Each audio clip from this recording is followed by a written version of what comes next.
നമസ്കാരം. ഉപമുഖ്യമന്ത്രിമാരുടെ എണ്ണത്തെ ചൊല്ലിയുള്ള വിവാദം കൊടുമ്പിരി കൊണ്ടിരിക്കുന്ന കർണാടകയിൽ മുഖ്യമന്ത്രി സിദ്ധരാമയ്യ കേന്ദ്രബിന്ദുവായി നടന്ന അഴിമതി വെളിപ്പെട്ടിരിക്കുകയാണ്. മൈസൂരു അർബൻ ഡെവലപ്മെന്റ് അതോറിറ്റിയുടെ 50-50 പ്രോത്സാഹന പദ്ധതിയിലെ ക്രമക്കേടാണ് ഏറ്റവും പുതിയതായി പുറത്തുവന്നത്. മൈസൂരുവിലെ ലേ ഔട്ട്ലെറ്റുകളുടെ വികസനത്തിനായി ഭൂമി ഏറ്റെടുക്കുമ്പോൾ ഭൂമി നഷ്ടപ്പെടുന്ന ആളുകൾക്ക് ആ പ്രദേശം വികസിച്ച ശേഷം ഒന്നുകിൽ അവരവർക്ക് നഷ്ടമായ സെറ്റിലുകളുടെ 50% അല്ലെങ്കിൽ ബദൽ സെറ്റുകൾ ലഭിക്കും എന്ന പദ്ധതിയാണ് 50-50 പ്രോത്സാഹന പദ്ധതി.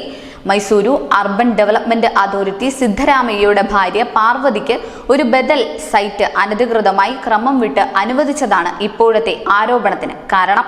ഇതുകൂടാതെ ബദൽ സൈറ്റുകൾ അനുവദിക്കുമ്പോൾ അതോറിറ്റി തികഞ്ഞ പക്ഷപാതിത്വത്തോടെ പെരുമാറിയെന്നും കർണാടക കോൺഗ്രസിലെ സിദ്ധരാമയ്യ വിഭാഗം നേതാക്കളും അവരുടെ ബിനാമികൾക്കും ബന്ധുക്കൾക്കും നിയമവിരുദ്ധമായ അലോട്ട്മെന്റുകൾ ലഭിച്ചുവെന്നുമാണ് ആരോപണം. തിരഞ്ഞെടുപ്പ് അടുത്തിരിക്കെയാണ് ഇത് പുറത്തുവരുന്നത്. JDSലെ കുമാരസ്വാമി പത്രസമ്മേളനത്തിൽ 60ഓളം കോൺഗ്രസ് MLAമാർ തങ്ങളുമായി ചർച്ച നടത്തിയെന്നും ലോക്സഭാ തെരഞ്ഞെടുപ്പിന് ശേഷം BJPയുടെ നേതൃത്വത്തിൽ കർണാടക നയിക്കുമെന്നും പറഞ്ഞിരുന്നു. കർണാടകത്തിലെ ഇപ്പോഴത്തെ പുതിയ നീക്കത്തിൽ ആരെ തുണയ്ക്കുമെന്ന് കാത്തിരുന്നു കാണാം. News desk, news India Malayalam.